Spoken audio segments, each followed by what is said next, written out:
1 minute your child is fine, playing, eating, minding their own business. And then something doesn't go their way. Maybe you said no. Maybe it's time to stop. Maybe a toy didn't work like they wanted. And in seconds, everything falls apart. Screaming, crying, a body on the floor, and you standing there wondering if you should stay, leave, or just crawl under the table. If this happens in your house more days than not, I want to tell you something before we go any further.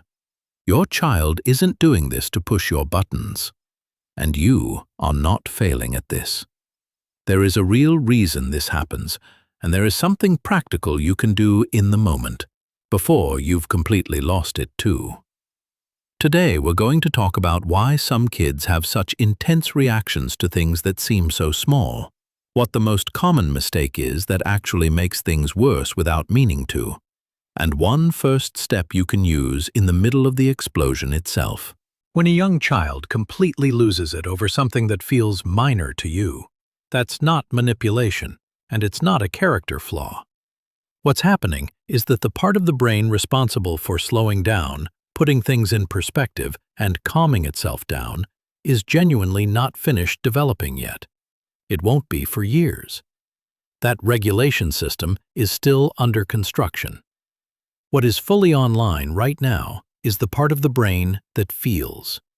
So when something goes wrong, when the expectation doesn't match reality, the emotion comes fast and hard, and there is nothing there yet to put the brakes on it.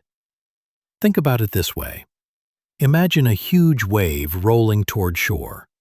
An adult has a seawall. The wave hits. The adult rocks a little, keeps their footing. A child doesn't have that seawall yet. They're standing on open sand, and when the wave hits, it knocks them down. That's not weak. Now here's the mistake almost every parent makes, including the really good ones. When a child explodes, the instinct is to reason with them, to explain, to say, "There's nothing to cry about," or "I already told you this," or "If you keep going, you're losing screen time." That makes total sense, because reasoning works so well for us as adults. But in the middle of an emotional peak, the reasoning part of your child's brain is essentially offline. It's not that they won't listen, it's that they genuinely can't process your argument right now. The emotional flood has blocked the door.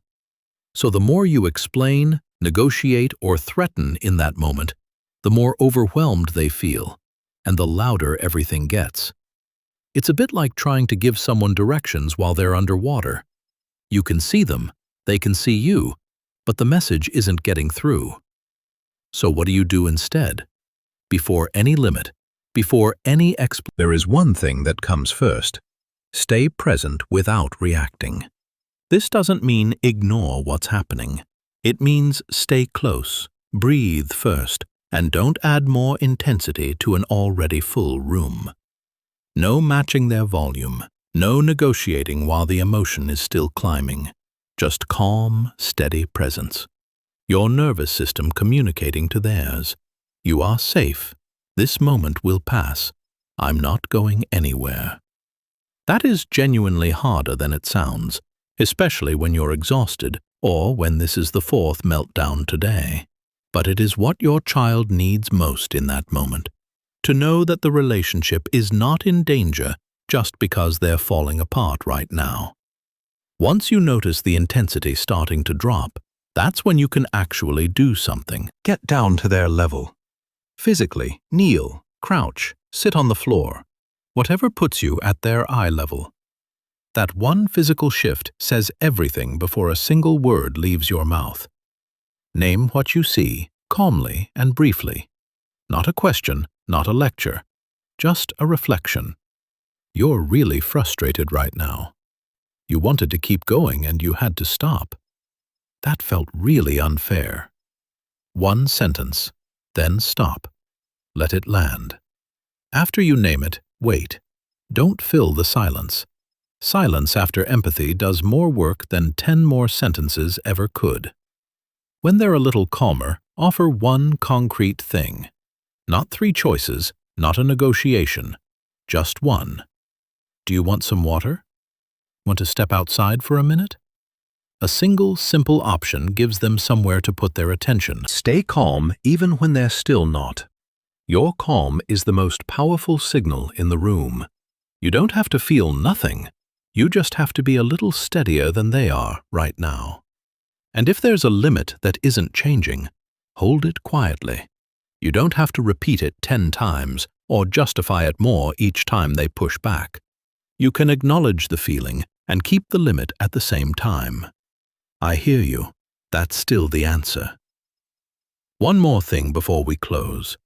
If these explosions are very frequent or very intense, or they're starting to seriously affect daily life for your whole family, please don't try to sort that out alone.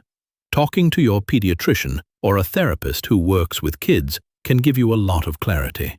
Not because something is wrong with your child, but because support is available and you're allowed to use it.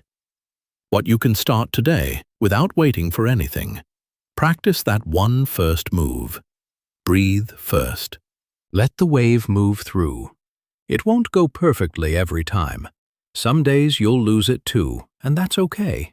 But when you make that one shift, presence before problem solving, the whole moment changes, for your child and for you.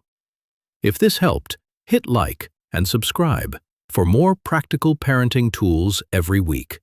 And if you know someone who's in the thick of this right now, share it